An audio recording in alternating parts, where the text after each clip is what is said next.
Thank you very much for the opportunity to come today, and I have remembered to turn my microphone on and I can hear me echoing there. In 2019, I was invited to come to King's for an interview, and I was asked to speak on the topic, Lessons from Clinical Endocrinology that will improve patient care. I thought there was an assumption inherent in this, which is, will lessons from clinical endocrinology improve patient care? The nature of clinical practice is that we do pattern recognition and then we apply learned algorithms. And really, we do the same yesterday, today, and tomorrow, unless there's a doctor's strike. And I felt that the answer to this question was actually no, unless there was research. But I thought maybe we should ask a different question. Will lessons from research improve patient care in clinical endocrinology? And I think the answer to that question is different. The next question is, what does improving patient care mean? Well, I thought it could mean something different for the individual, for the disease group as a whole, for related disease groups, for hitherto thought unrelated disease groups, for health service delivery, and for cost effectiveness. And I had 5 minutes to talk to that. So I thought with that time, what I'd start with was talking about a project which had been led by one of my PhD students, Stephanie Johnson. And we'd been looking at maturity onset diabetes of the young since 2015. This is the commonest form of monogenic diabetes, and we can discuss how common in a minute. There were 13 known genes at that point. And the critical thing is that although children with type 1 diabetes need insulin, some forms of MODY can be managed with sulfonylurea, and GCK MODY needs no treatment at all because it's just a thermostat problem. The difficulty was that when people thought about testing for MODY, it was expensive and cumbersome, and they usually only checked four genes iteratively by Sanger sequencing. So the first question was, could we improve the testing? And we did a proof of concept that said using whole exome sequencing was sensitive, specific, more efficient and cost effective compared with usual practice. We then thought we'd check what the true prevalence of MODY really was. So there'd been a couple of studies that had been done and they weren't really giving a definitive answer. This large study from Germany of about 41,000 individuals had only checked 3 genes and they'd had a very tight definition of who they were going to test it in. This study down here that had come from Exeter had looked at many more genes, but they'd also been much more restrictive in who they were actually going to test it in. So we thought, let's look at a group where we haven't done any prior filtering. And here we were blessed by the fact that Perth is the most isolated city in the entire world. There was only one paediatric diabetes clinic for the entire of Western Australia, and all children who had type 1 diabetes were seen there. They'd set up a database where they'd collected DNA and got consent for genetic testing, and they'd done antibody testing in all these kids as well. So we sequenced all of the children for whom we had both DNA and consent, and as you can see, that actually proved to be a little less than the total database. And then we looked at them agnostic to their antibody status and family history, and looked at the pathogenicity of the variants we detected according to the American College of Medical Genetics criteria. And what we determined was that across the entire group, 2% of these kids who were supposed to have type 1 diabetes actually had MODY. And if we looked at that in the sequenced population, it was 3%. If we looked at those children who are antibody negative, it was nearly 7%. And really critically, 2/3 of the variants we were identifying were in sulfonylurea sensitive genes. In other words, these kids could come off insulin. Was it cost effective? No, it was cost saving. For the 1,000 children screened at a test cost of $250 and taking the costs out to 30 years, we saved $1.2 million per 1,000 children who were presenting with diabetes. And it was cost effective even if the test costs were up to $3,000, although as Matt has pointed out, actually the costs are going to be about 1% of that. There were 29 quality life years improvement, predominantly, as you can imagine, due to insulin cessation. And for anybody in the audience who've got type 1 diabetes, as you could imagine, this would be life-changing. Were there any other MODY genes? And the answer is, well, I'll tell you in a minute. This was a family that we screened for the known MODY genes and they didn't have any, but it looks very much like a dominant form of diabetes. The individuals in black are the people who have type 1 diabetes and the individuals in the clear cells don't. We found that there were only 2 genes where the variants were segregating appropriately. One was involved in spermatogenesis, so we put that one to one side, because the other one was encoding for a highly restricted pancreatic beta cell 2-pore potassium channel, and the beta cells in the pancreas are the ones that make insulin. It also codes for my favourite protein, TORC1. So could it be a new Modi gene? And here we collaborated with colleagues from Vanderbilt where we did whole cell voltage clamp and single channel recording, and the reason it's in bold is that the data I'm going to show you is from the whole cells. And we saw that there was a drastic gain of function with this pathogenic variant. In the slides I'm going to show you now, the pathogenic variant's in the red and the wild type is in the blue. So this is what a wild type current looks like, a usual sinusoidal curve. And this is what happens if you transfect the cells and then do voltage clamping, a drastic and very different gain of function with this gene. We then had a look at the calcium handling, which is another critical set in insulin, and demonstrated that those individuals who carried the variant had decreased influx, and it made a big changes to how the calcium was handled inside the cell. And we also demonstrated in both mice and in human islet cells that people who carried this variant had significantly blunted glucose-stimulated insulin secretion. So in this picture here, we've got mice on the left, humans on the right, normal glycemia on the left-hand side and hyperglycemia on the right-hand side. And you can see a significant drop in insulin secretion across them. And we were able to publish this as a new Modi gene. However, this was relevant beyond Modi as well, because a genome-wide association study of type 2 diabetes had demonstrated association at this exact locus with a non-synonymous single nucleotide polymorphism present in the exact same gene. Now, TORC1 is not susceptible to sulfonylureas, but that means we've now got a new drug target for type 2 diabetes. So I felt that we'd answered most of 5 out of these very well, and presumably the committee did too, because they gave me a job. But this wasn't really my day job. So what was my day job and how had I ended up here? So I studied medicine at Sydney University. In 1994, my husband wanted to do 2 years of research because he'd finished his advanced training, so he chuffed off to Oxford, where I then got a job at the Nuffield Department of Medicine as a senior house officer and did my first ever diabetes and endocrine job. I passed my exams within the next year or so, and then I thought, well, when in Rome, one should do it the Romans. And the big thing that was happening at that point, as Matt mentioned, was the development of polygenic and complex gene mapping through the Wellcome Trust Centre for Human Genetics. So I wrote the single most important grant of my entire career, which was for a fellowship, which was funded by Action Research UK, who use Paddington Bear as their mascot. So anytime you see Paddington Bear, please put some money in. In 1998, the College of Physicians in Australia said you had to come back and sit my physician's exams again, so I did, and then I came back to the UK to finish off my PhD. And then we did a genetic experiment. And then we did another genetic experiment, which went very well. So I wrote up my thesis on maternity leave and finished my consultancy training part-time. I was appointed a consultant in D&E in Ocdem, and then I moved back to Australia when our eldest was starting kindergarten. I wrote some job and some grant applications, and by the start of 2006, I had a 50% clinical job and I had enough money to do some research for 2 or 3 years. Things went well, and I subsequently went on, at the time that I left Queensland, I was a clinician scientist and preeminent senior staff specialist at Royal Brisbane and Women's and a professor of medicine at UQ. So while I was doing all of this stuff, what was everybody else doing? And what was I really concerned with? And the answer was, what had really captured my imagination was the genetics of bone mass, and specifically the key questions I've put on the slide.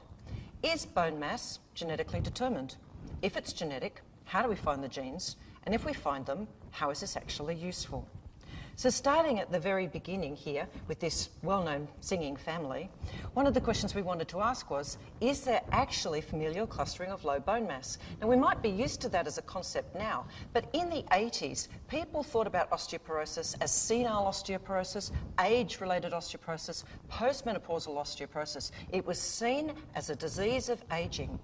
But what these 2 studies showed was that actually it ran in families.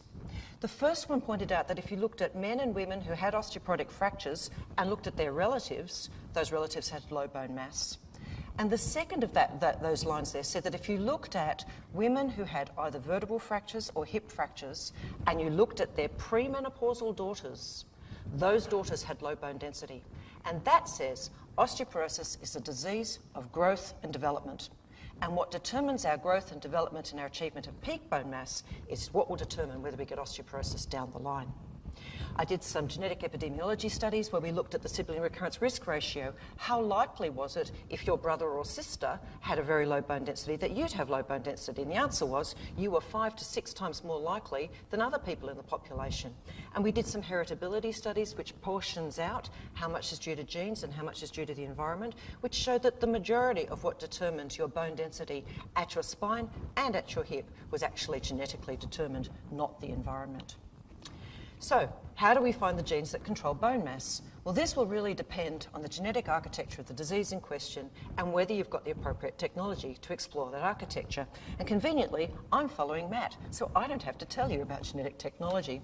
But we were busy doing linkage with microsatellites. So what I did during my PhD was I did the largest candidate gene study that at the time had been done with bone density. We had 115 families. I did all the scanning for these people on the nights and the weekends. And for the sake of Sam, I also extracted all of the DNA on over 1,000 individuals.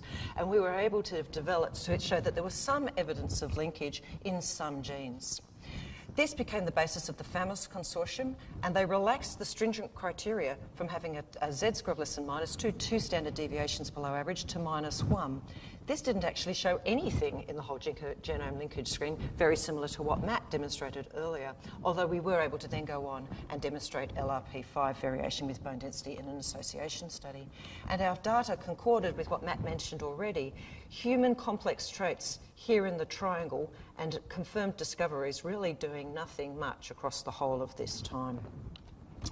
So then the technology arrived, and suddenly with genotyping, one technician could put through 10 million SNPs in a day, and later with sequencing, and I've deliberately been vague there because it depends on which particular sequencer you're talking about, but hundreds to thousands of gigabases being able to process per run. And this absolutely revolutionised common disease mapping, and later I'll talk about how this has revolutionised monogenic disease mapping. So while I was busy doing my clinical stuff, various people were busy doing GWAS in bone density, and really we weren't finding too many genes. You might notice our friend here, LRP5, which we'd actually found from the FAMOS group already, but I'd also mention this was the first time that I got to see twins working in bone, and they're here about there, which was great to see. We weren't finding a lot, so we had to think about how we could go forward. We could do bigger studies, we could do deeper studies, or we could do smarter studies. And I'm going to talk about the various things we did in each of the highlighted boxes. But starting with the extreme approaches down the body, well, we came from Australia, and with our New Zealand colleagues, we had a problem, which was we didn't have the money, so we had to think. This quotation came from Ernest Rutherford, who comes from this little wee town in the south coast of New Zealand. So what we reasoned was that although bone density has a normal distribution across the population, where we were going to find the most genetic information was if we selected individuals who had either extremely high or had extremely low bone density, and that was going to be the most cost-effective way to map the genes. And that's exactly what we did, and it proved to be the case. So we had a discovery cohort of only 2,000 individuals, but we'd selected them to be either extremely high or extremely low. We did replication of about 10,000 individuals, and this was the first time we collaborated with Twins UK, which was fantastic, and we were able to replicate 21 of the 26 genes that have been previously reported and come up with 6 new loci. And I want you, best beloved, to pay particular attention to the pink one and the red one, because we're going to come back to it later. We also demonstrated from a philosophical and a methodological point of view that if you were doing a quantitative association study, the most efficient and the most cost-effective way was to do an extreme truncate selection, and we were either the first or the second one worldwide to demonstrate this. GFOS had taken a different approach, which was to have a bigger is better approach, and we were delighted to collaborate with them. And I'd like to highlight that there are people in the audience, Fran Williams and others, who were also on this paper as we collaborated together. And the GFOS paper was able to demonstrate with, as you can see now, really quite large populations, another 56 bone density loci, 14 of which were confirmed as fracture loci.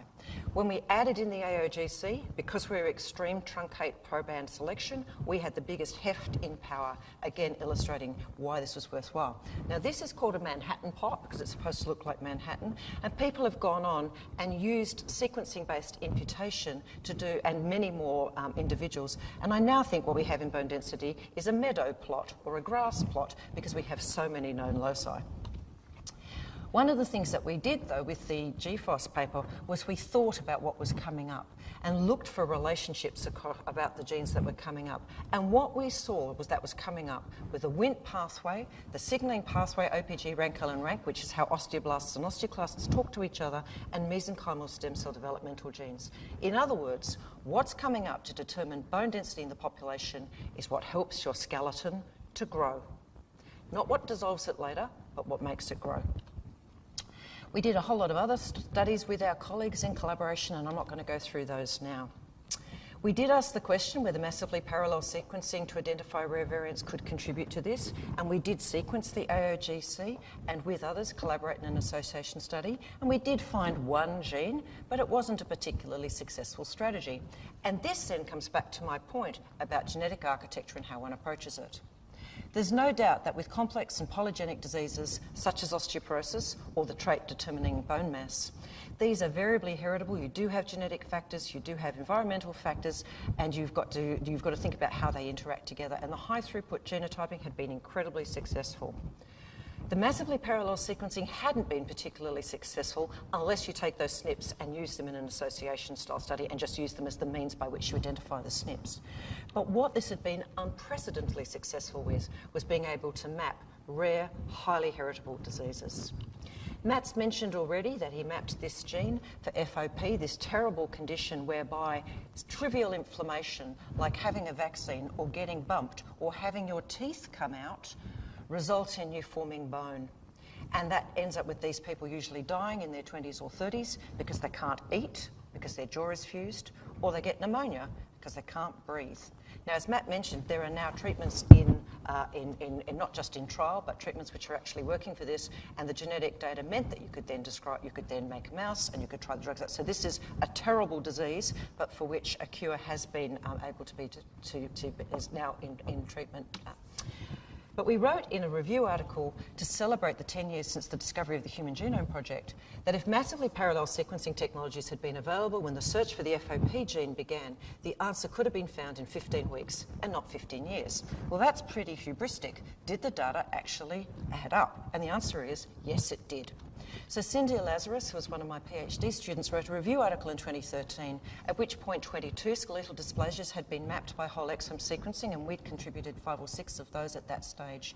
2 years later, people were reporting there were 3 genes a week being added to the online Mendelian inheritance in man database for monogenic disorders. And the OMIM statistics, when I first made this slide in June, were showing that every month, 30 to 40 genes were being added to the database. Has that continued? Yes, it has. When I updated this in preparation for this, you can see we are still finding monogenic diseases at a great rate, and this is fantastic. We were able to contribute to a whole host of the skeletal diseases, as I've mentioned, but I want to just highlight 2 of these, given that I haven't got as much time as I would like. This gene here, do you remember I told you, remember the LTBP3? Remember, it was the pink one?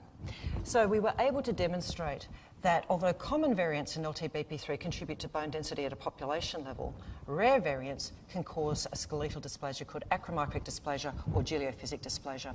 And I was sitting in my guy's bone clinic, and this lady came in and sat down and said, I've got acromicrotic dysplasia. This paper came out and they tested me, and that's what I've got. And I said, I wrote that paper. And I was so excited I had to ring Adine up and say, guess what? So we were very excited about it. Now, I also want to talk about this one here. So this is multicentric carpotarsal osteolysis. This is a disease which typically affects children at about the age of 3 or 4. And they start getting pain in their wrists, and they're often confused with an inflammatory arthritis. What's actually happening, and for those of you who are used to seeing this, is that they are losing, or let me rephrase that, their carpal and their tarsal bones aren't there. Remember, we usually have all of these bones across here. They're missing, as you can see in these skeletons here.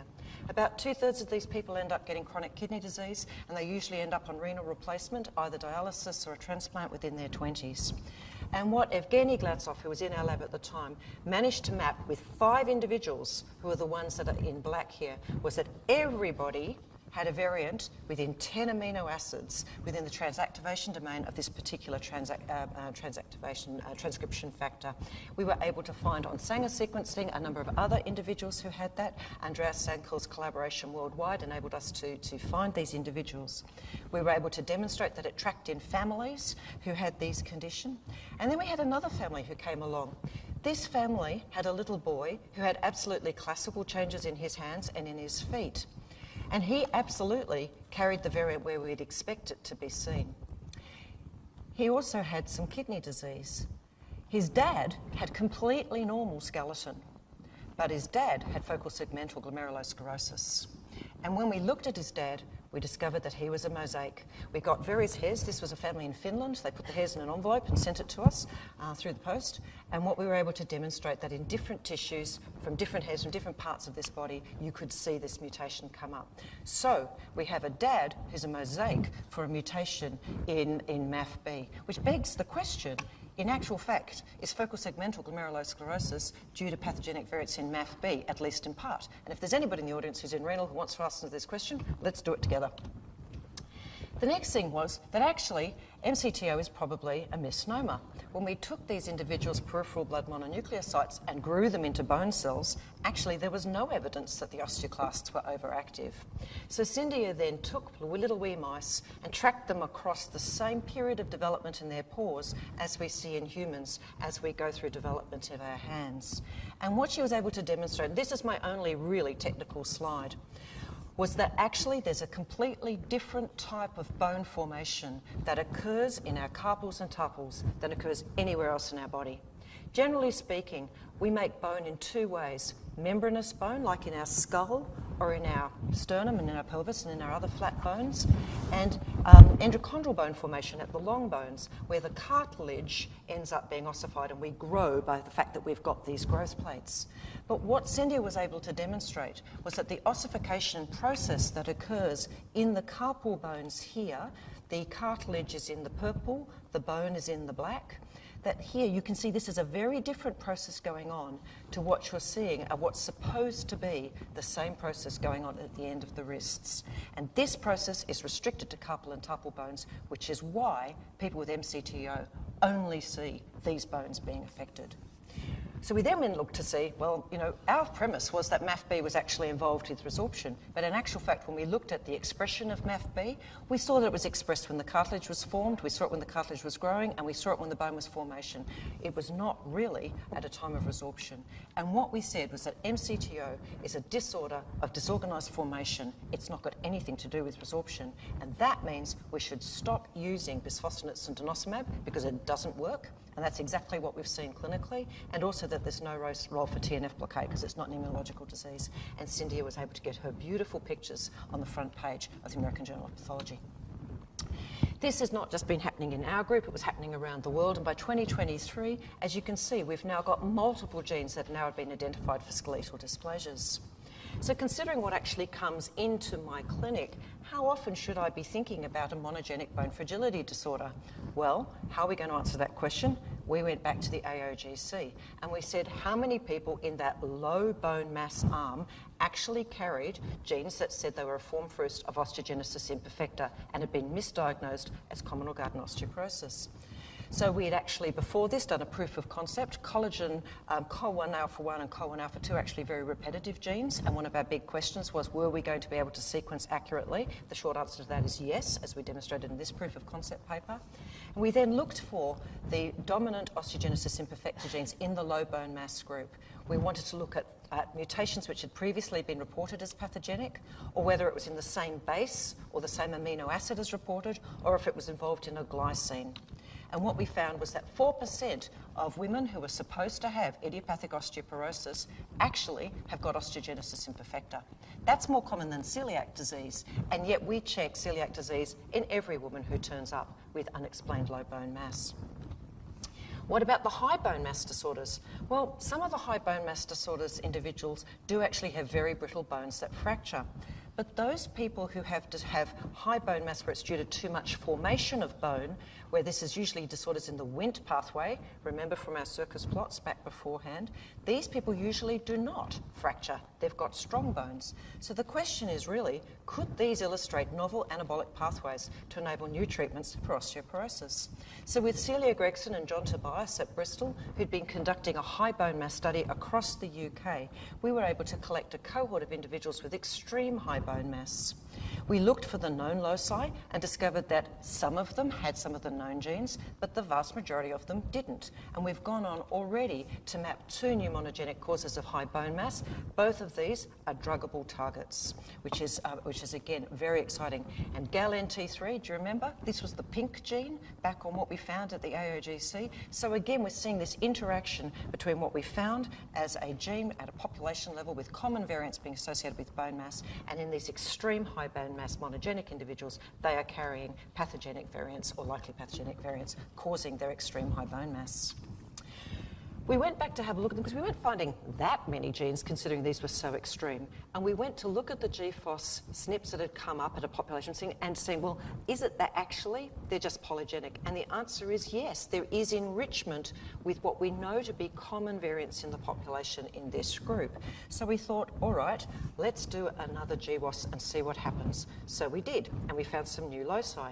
But the really interesting thing here is that one of the loci that came up was the receptor for C-natriuretic peptide. In the week that I came to interview, I was taken out to dinner by 2 people who subsequently become friends. One of them had published a paper 4 weeks earlier, and that was Melita Irving. This paper showed that if you use an analogue that addresses C-natriuretic peptide receptor, it improves growth in children with achondroplasia.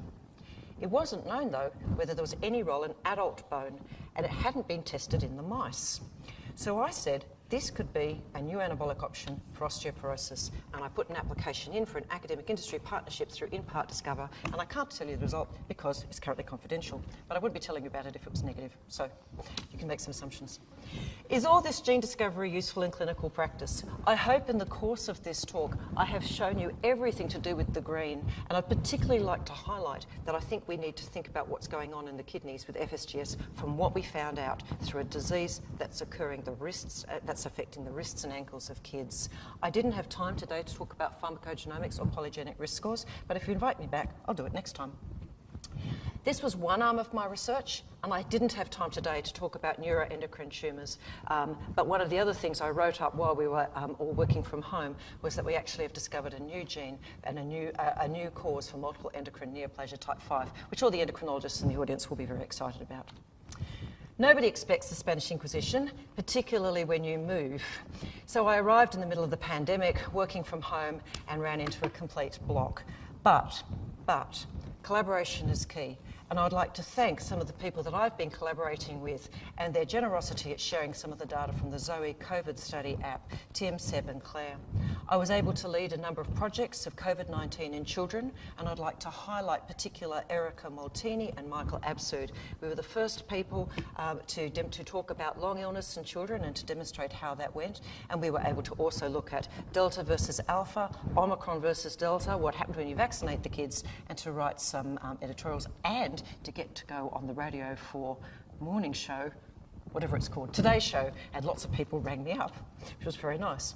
I've been able to lead a number of other projects or to be able to collaborate and contribute to other papers performed by the group.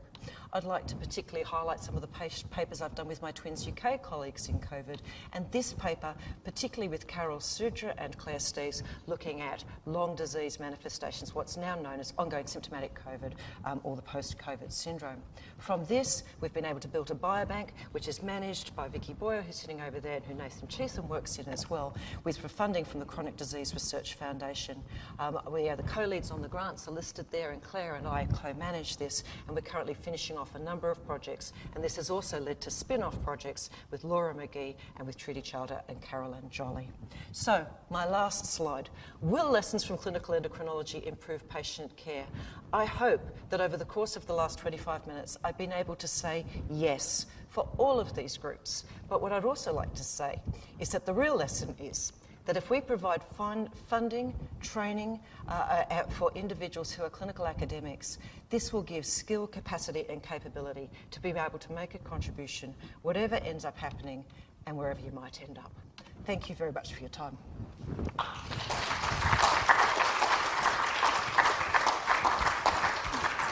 Thank you.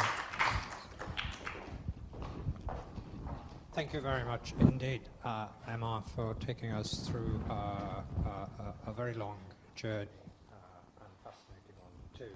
May I call Professor Poston to give the vote of thanks? Well, thank you very much, Emma. I remember the first day we met. Do you remember? I think it was when you came for your interview. Yeah. It was equally hot as it was very today. hot. It was very hot. It was very hot. But we had a really good chat, and I remember finding a lot in common with Emma. Her love of science, I mean, extraordinary enthusiasm. The fact that we both love music and that we like dogs. Yes. But apart from that, I've had a very, very good experience in terms of working with Emma remotely. It maybe is head of a school, but I could just say this last week I had the privilege of doing Emma's annual appraisal, which is just a really good chat. And every time I've done this over the 2 or 3 years, Emma has produced the most phenomenal number of papers, which you can just see. Quite extraordinary. And the fact that you are, I've always thought about a bone mineral person. There are all these papers on COVID, not just any old paper on COVID, Lancet Global Health. You are a phenomenal researcher. I mean, Emma works extremely hard with extreme conscientiousness and accuracy, and I really appreciate that. So thank you very much indeed. Thank you for coming to King's and sharing all your enthusiasm and your scientific acumen, which is extraordinary. I'd just like to say one other thing very quickly. It's the second lecture I've sat through this week and listened to with interest on bone metabolism and bone density, and the other was from Nick Harvey in Southampton. And interestingly, Nick was talking about vitamin D in utero and supplementation and the long-term effect on the children's bone density. And so I just wonder whether there's a bit of genetics-environment interaction there. It'd be very interesting to talk about that, because he was thinking it was complete, without genetic equivalence, but in relation to supplementation. But very different and very interesting story. So thank you very much. Sadly, we've lost Mr. Brown, but it's very good that we still have Mrs. Brown. Thank you very much, Emma.